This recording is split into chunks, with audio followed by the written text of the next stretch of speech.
Okay, everybody, this is the very first edition of the Dave and Amber Show for the Diabetes Way. My name is David Cliff, and I'm pleased to have Amber Clour with me, my partner in this venture. Amber, how are you today? I'm all right. My blood sugar is right. It's been high all day, but other than that, I'm living life. Same old. Well, since nobody really knows what the hell we're doing here, why don't we start with our various diabetes journeys? And so, since I was raised to be a gentleman, we'll let ladies go first. And why don't you tell everybody kind of how you got, you don't have to tell them how you got diabetes. We all know we don't have it, but, kind of say, how did you get involved in all this stuff? And we'll go from there. I have to start with, to the listeners, if you're brave enough to listen to this, I will giggle every time that David says diabetes, because it is diabetes, word on the street. Just kidding. Anywho, had type 1 diabetes for 38 years and never really talked about it. Wasn't a part of any type of advocacy necessarily. And about 7 years ago, I started the Diabetes Daily Grind blog and then started my own podcast about life with the disease. And with that, it's given me the opportunity to connect with people like David and all the other wonderful people living with type 1 across the world. So why don't you tell people a little bit tell them about your blog. Tell them what you do on your blog. So what started out as just a blog, because we didn't have the money to publish books, we thought this is a cheaper way of telling our story about life over the decades, literally with the disease. And so we saw a lot of traction with that. Ryan Fightmaster was my partner in the beginning with that. But we also realized that writing every single day about this disease is exhausting. And we both had the gift of gab. So we're like, hey, let's start a podcast. Never thinking anybody would listen. And the Real Life Diabetes podcast has an international following and it's wonderful. It's connected me with so many people and has enlightened my life, to say the least. Okay. So, the listeners this is our first podcast together. And, Diabetes Way is something new and we'll get more into that in a second. But, one of our goals here is to talk to people who are touched by diabetes, don't have diabetes. Right. And, you and I both obviously been touched by those people. Tell everybody a little about if you had to say one thing to these people, everybody's got a message to somebody who doesn't have diabetes, but somehow connected to it. A friend, a family member, a coworker, a lover, whatever. In your mind, is there one thing that sticks out that these people need to know about us? Every day is different. Well, I mean, literally, like today, I want to just throw my hands up in the air and say all the curse words because I'm struggling with all kinds of stuff. But there are other days where it's like you want to say it's manageable, it's survivable, it's emotional, it's exhausting. I mean, I don't know how, but it's also helped develop me as a person. So I feel like the person I am today, I don't know what I would be like if I hadn't grown up with type 1 diabetes. So I think there's some great things that can come from. That's a very lengthy answer, but. Well, no, but it's very common because I think what a lot of people don't understand is that it impacts every part of our life, everything that we do. If somebody like you and I are both I think you're on a pump, right? Aren't you on a pump? No, I'm an MDI. MDI. Okay. So multiple daily injection. Well, we're going to have a lot of acronyms as we go along. So I'll try to clarify them as we go along. I happen to be a pump patient. You're MDI. But when we eat, we're not like a normal person. We have to think about everything that goes in our mouth. We have to think about okay, are we going to exercise later? There's all of these, when a normal person eats, they don't, they might think about calories. Right. But they're not, and it is kind of funny that I think one of the things that people don't often get is that you're right. Our life is like one big science experiment, where some days we're doing really good and other days we're doing really bad. And sometimes there's no rhyme or reason for that. So it is kind of interesting. Can you share a little bit about when you were first, I don't know if you remember that far back, because you barely remember yesterday, but when you were first diagnosed, tell them about the emotions of that. I actually created a little video that we can put in the show notes about what a diagnosis day looked like at age 8. And it was 21 days after my 8th birthday. And in the doctor's office, my pediatrician started crying and told my mom that I had type 1 diabetes. And because, she'd known me since I was born, literally, and had the severity of the situation. She handled it very well. And she was kind of explaining things and telling my mom that they were going to either call an ambulance or that she needed to drive me immediately to Children's Hospital. What I remember saying was, you mean no more Snickers or Dr. Pepper? It was just about the sugar. I had no idea what was about to happen, but I never really talked about it. And I, as a Capricorn, did what I was told and that was it. And at that point too, I was taking 2 shots a day, Clouding Clear, which is NPH and regular. And so nobody really saw that I had to do that because it was before breakfast or before dinner and I was usually in the restroom. So I never identified myself as a person, as a diabetic. And only did I bring up type 1 diabetes unless it was necessary. How did you okay, so you were a kid. Did you take shots in public? Did you take shots in front of other kids? No.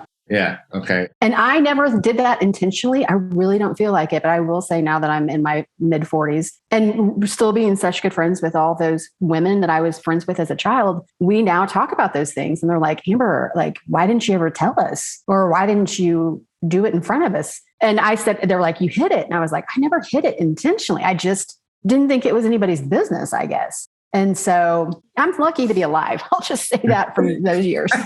Because I wasn't carrying low blood sugar snacks and shit like that. It was whatever. Well, I think it's interesting because you and I in our careers, obviously we've talked to a lot of people like us. Okay. And I find it interesting that there is a group of patients who I've talked to a lot where I don't want to say that they were ashamed that they were diabetic, but diabetes isn't contagious. Yeah. It's not, but they would hide it from their friends and some, even were hiding it from their family. And I think over the years, I was diagnosed, I don't know, almost 30 years ago. And how old were you? I was in my mid 30s, early 30s, I think I was. I got to say, that's a kick in the teeth. That is a kick in the teeth. Well, I was a typical guy, again, looking back, I had all the symptoms of diabetes. And if it really wasn't for my wife, I would have never gone to the doctor. She was nagging me. She said, something's wrong with you. And, I was basically eating anything I wanted and I was losing all this weight. And, she said, you don't eat, pizza and lose weight. That's not how this works. And again, I was a typical guy. I didn't even have a doctor.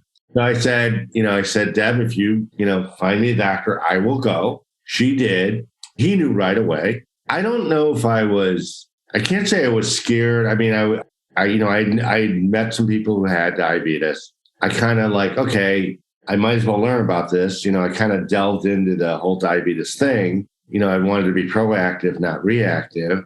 And I remember, there are a lot of things I remember, but I was newly diagnosed maybe a couple months. And back then I was on MDI, as you are today. And I remember Deb and I were at some restaurant waiting to sit down for dinner. And this guy was standing next to us, must have overheard our conversation. He's got a glass full of scotch. He's like, I've had diabetes for years, nothing to worry about, And okay, cool, So, and like you, diabetes became my entire life. I was running a money management firm when I was diagnosed. And Deb and I went to a high school in Chicago. I used to live in Chicago back then. And it was an educational symposium for patients with diabetes and their families. And during the lunch break, they said, well, what do you do for a living? And I said, well, I manage money for a living. And they started asking me about all these companies I had literally never heard of in my life. Okay, so I'm taking notes, I'm handing out business cards. I said, okay, I'll go back to my office, I'll do some research, and then I'll get back to you with what I like. And so 2 things became really apparent to me. Now, you got to remember, this was, 30 years ago, late 80s, early 90s, whatever it was. A lot of these companies weren't even covered by analysts back then. And the few that were covered by analysts didn't understand how important the patient was to the equation. Yeah, it's fact.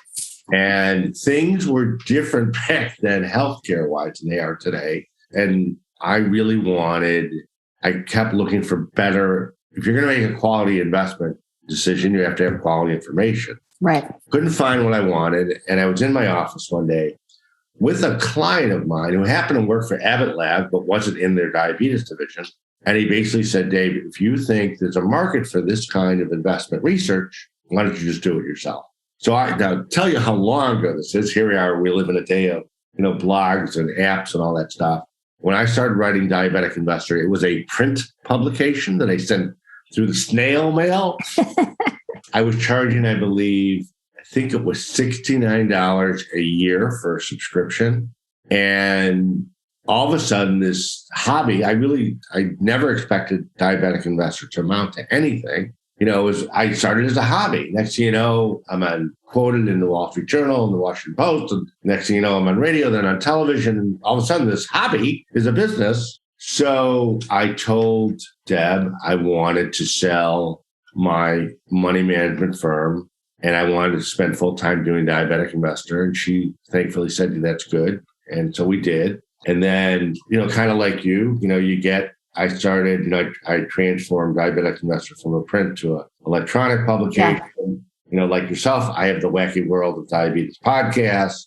I consult with a lot of companies in the industry. And I think the fun part for me has been, because I've been doing this a long time and I have the gray hairs to prove it, is how this business has changed so much over the years. Somebody would have told me that you would see companies like Google and Apple and Facebook involved in diabetes, I would have laughed. Right. But those are companies that are. So to tell our listeners a little bit about how we came up with the Diabetes Way, which really what happened was my wife had passed away several years ago, and I was seeing somebody who kept asking me about my diabetes. And I'm like, okay, if I was going to send them to a website, where would I send them so they would learn about my life? Not from a clinical perspective, but, you and I, we have kind of a crazy life. And it's just the way that it works. And so... Let me ask you one quick question on that, because the person that you were dating, she wanted to know about your diabetes. Did she ask you direct questions? Were you annoyed by it? Or were you like... because I think we can all get annoyed with it at times. Yeah, well, no, she was actually, I thought it was nice that she was concerned. And, because you're going to be together like that, you have to understand. Yeah. I use the Dexcom CGM as I think you do. Yeah. We beep a lot. I don't even know how else to say it. We're part robot. Let's just be honest. Yeah, exactly. I wear a pump, and so we do I don't know what your alarms are set at, but it doesn't really matter what the number is, but I would be out with this person and, all of a sudden she'd hear these beeps, what the hell is that? They're going to blow up? Right, exactly. I had to explain, my sugars are in a certain range, and when they go out of a range, it beeps.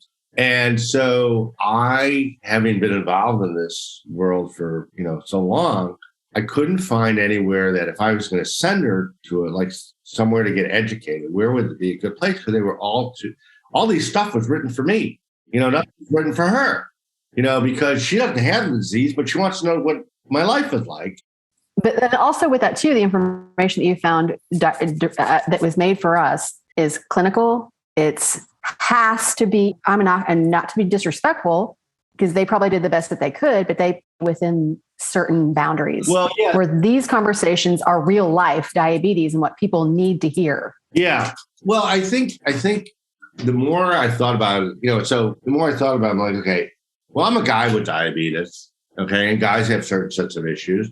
I needed a lady. That's how I hooked up with Amber here. And because a woman goes through different things than a man does, it impacts your diabetes differently than me. Oh, yeah. And I thought, and so that's why the two of us kind of got together for the Diabetes Way, because our goal here is pretty simple, is that I think it's our viewpoint that the people around us who don't have diabetes, could be my kids, could be my friends, it doesn't really matter. They're either an asset or a liability. I don't think there's really a middle ground. I also believe that nobody ever talks about our lifestyle, and diabetes, in our opinion, is a lifestyle. Yeah. And I think that once with people, listen, let's be honest, there are 30 some odd million people in the United States with diabetes. Out of those 30 million or so, they must touch at least another 150 million people. Yeah. So, and, it's becoming, diabetes is no longer in the closet, I guess. Yeah. If there's one thing I've noticed over the last 30 years is that, now you see diabetes on television shows. NFL players, you see, right. As regular characters because they're a part of everyday life. Yeah. And it's funny that you even mentioned that. The other day I was watching a football game, and I don't remember, I think it was Western Kentucky or some championship game, whatever. And their kicker was wearing the Omnipod. Now that's the insulin delivery system that I use. And I'm like, I knew exactly what it was. You're like, it's my people. I know this guy. It's kind of like, and the other funny part is like the other day I was in my elevator here in my building, and a guy was wearing the Freestyle Libre, and so there's this instant connection and instant bond, but it also is kind of funny because a lot of like people who don't have diabetes, like as I said to my friend who the reason I started the Diabetes Way, like when I take off my shirt, I wear stuff. I'm connected, and I told her, it is the funny things that we both go through. It's like, since she's not a diabetic, I said, listen, if I tell you I need sugar, that doesn't mean I want you to dance. That means that I need sugar. Right. And I will say too, for future episodes, just as you're listening to who we are right now, just know that we will be touching on sex, all the things that a person with diabetes goes through. So, because that is like, everybody's nervous about having the gear on, whatever. So keep going. Sorry. Yeah, no, but you're right. I think our goal here, we're going to literally touch on every subject possible. A lot of even patients don't understand, for example, like why things work the way they do. And, you and I talked the other day about, because I was thinking about those poor people in Kentucky with the tornado. Yeah. Well, when you and I pack an emergency kit, we got to make sure we got insulin in there. It's it's not just a flashlight, batteries and whatever. Your driver's license or passport. Right. Exactly. And there are a lot of little things that, like when I was on MDI, I used to, I shot in public. I didn't care.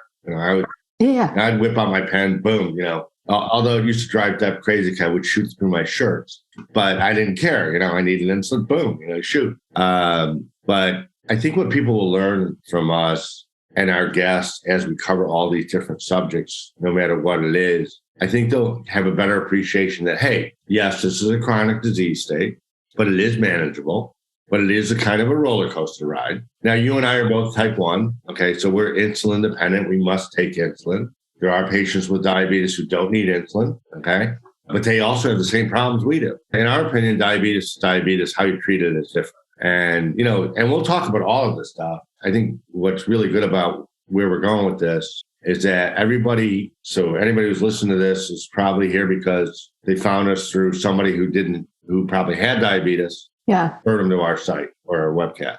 And I think one of the good things that we'll be touching on too, and I don't think it will be intentional, but just as the mental health components with this disease, because like if I'm using this as an example, when I'm really crappy to my mom some days, it may not be because I'm pissed at her or she's doing something jerky, but it's like I'm just dealing with so many other factors. And so I think that this will hopefully lessen the burden maybe for somebody who doesn't live with the disease to better understand sometimes those snaps or those weird times. It's the diabetes running the show. And some days that's unavoidable, but it's not a reflection on who I am. You know what I mean? Like some days that you bring up an excellent point is that I had an experience the other day with a good friend of mine who's type 1, and he was having a bad week. We all have them. Yeah. And I kind of said to him, I said, hey, there's sometimes we just can't control things. I don't think, one of the things I try to explain to friends of mine who don't have diabetes is like the weather impacts my diabetes. It's true.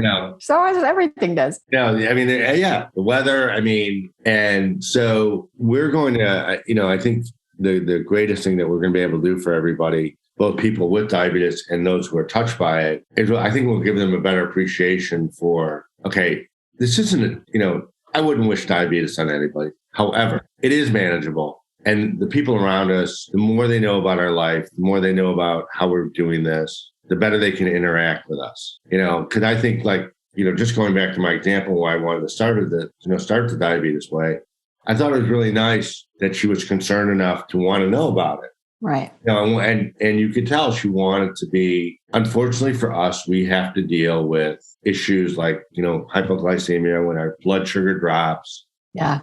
I think it's nice when your partner, your friend knows how to deal with that. Yeah.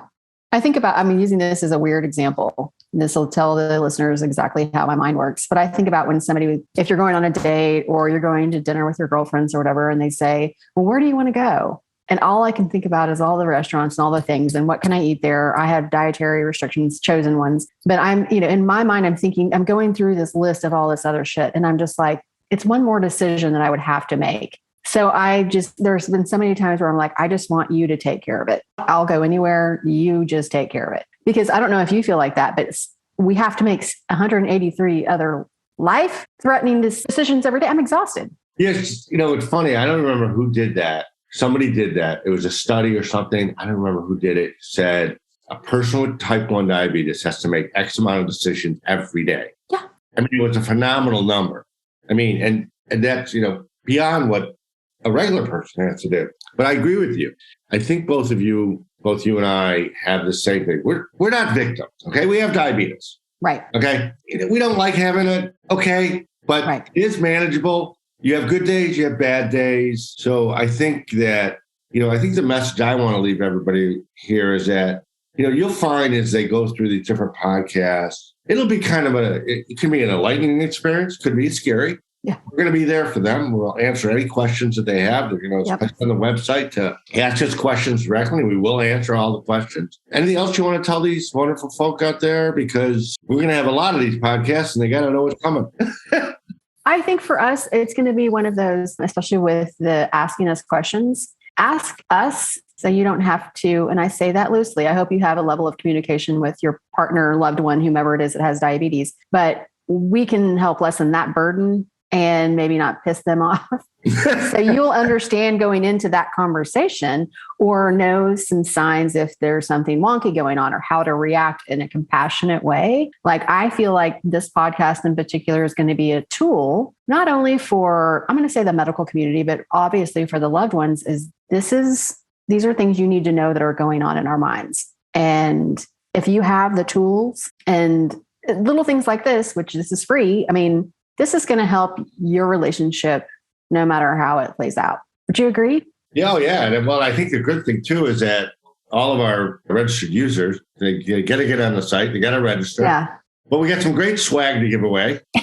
So that'll be cool. They can earn points for filling out surveys. And we have such a lofty list of shit we want to do. Just know that when you get on the website in the beginning stages and listen to this podcast, there is so much that's in the works that you guys are going to flip out. And I will say this is something nobody else is doing. We're taking this very seriously, but also making it a fun adventure for people living and not living with diabetes. No, but that's a great thing we really need to get across to everybody. Is that okay, we're not physicians. No. We're not clinicians. We're not researchers. We're patients with diabetes, like millions of others. And literally, we want you to understand what our life is like, because the more you understand, the better you can help us. And that's all that matters.